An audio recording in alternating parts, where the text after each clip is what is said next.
Good morning guys and welcome to 5th generation Abishop. Meron tayong bagong i-review. CO2 powered caliber 177 rifle 1077 freestyle. This is the 1077 freestyle by Crossman. Semi-automatic with magazine 10 rounders. Yung nakakabit ditong scope ay 624 by 50 Bushnell. Ito yung kanyang magazine, 10 rounders, comes with rotary siya, rotary. So may kasama siyang dalawang ganito, yung isa nakasalpak doon. Yan. Then may bonus siya na metal target, owner's manual. Ayan. So ito, shoutout pala kay Sir Cesar. Naka fiber optic sight na yung kanyang front sight.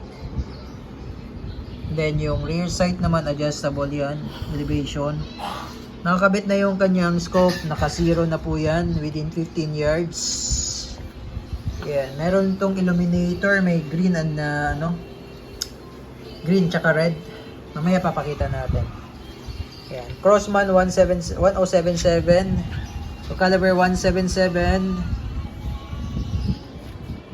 Built in America. So ang baling gamit nating bala is the Magnum Energy by Gamo. Ayan, this is ilang grains ba to? 7.53 grains. Ayan, 7.53 grains yan. Pointed. So, bali ito yung gamit nating bala. Ito yung gamit nating bigat na bala doon sa naka-zero na scope. Ayan. Pointed siya, 177. 177. 7.5 grains. 7.5. 7.56 grains by Gamo. Yan. CO2 powered. So bali dito yung lagayan ng CO2. Ito yung pinaka-loading ng CO2. Ito.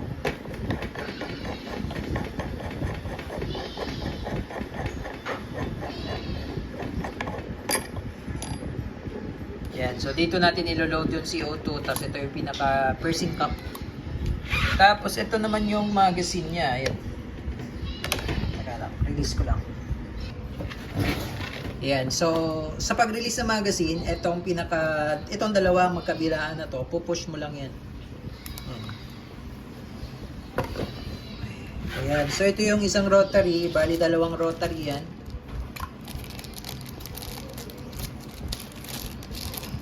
Ten rounder. Ayan. So, ito yung sinasalpak dito. Ito yung iikot. May ikot yan.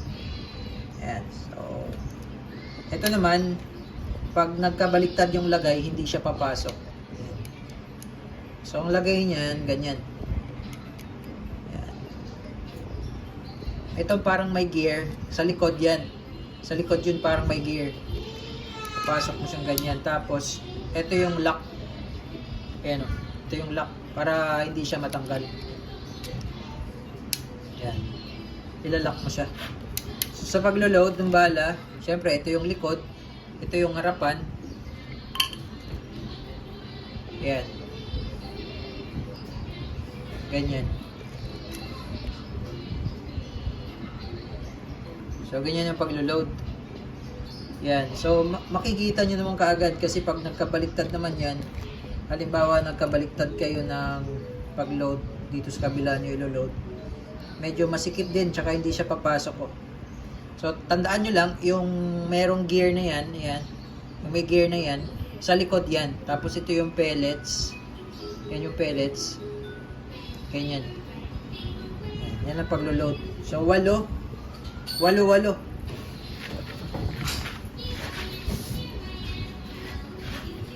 Ito yung kanyang CO2. Ito yung kanyang CO2, 12G din siya.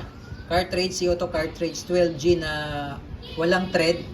Etong isang CO2, bali ano siya, bago siya ma-consume, bali makadalawang magazine ka.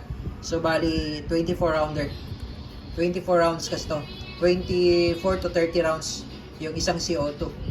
Medyo malakas siya sa CO2 kasi long barrel siya eh. Rifle kasi mahaba.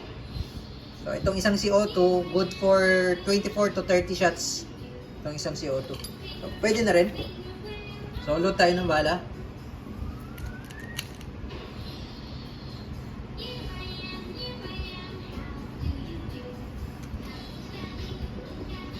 Ayan lang.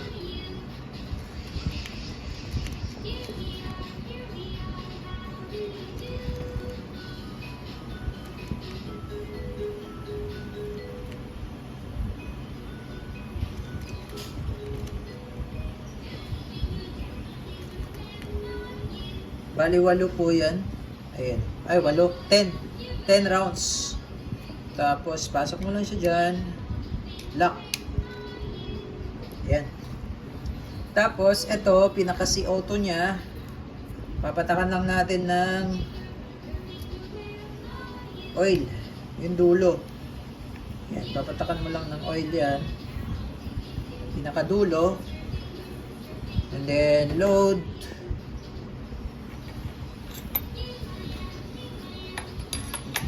Then, hihigpitan mo lang. Ayan.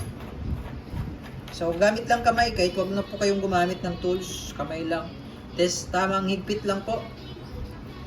Pag medyo masikip na, medyo mahigpit na, tama lang. Yan, tamang higpit lang. Tapos, andito yung kanyang safety. Ito, crossbolt safety. Ayan, may naka-indicate naman, push, safe. Yan, safe yan, safe. Tapos sa kabila naman, yung crossbolt siya, fire naman. Push mo lang din para fire. Ayan. So, iputok lang natin. Tingnan natin kung wala namang magazine yan. Tingnan natin kung butas na yung CO2. No? Ayan, butas na. Okay. So, naka-zero na yung scope. Testing natin. Bali, sa pag-insert naman ng magazine, ganyan. Yan, pasok mo lang siyang ganyan. Yan. Pag release, etong dalawang magkabilaan, ito, push mo lang. Yan.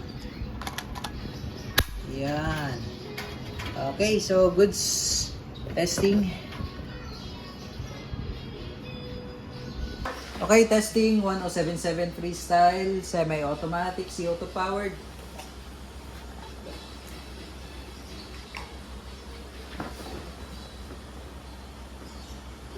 Firing.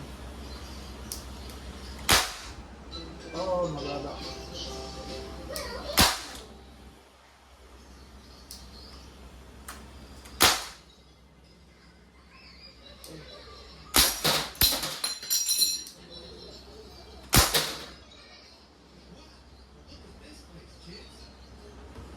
Masyado kasing malapit kaya yung scope naka-zero sa within 15 yards. Wala tayong area eh.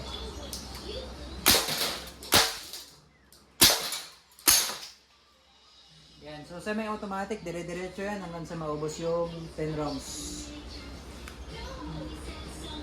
Okay. Pwede siyang tuloy-tuloy.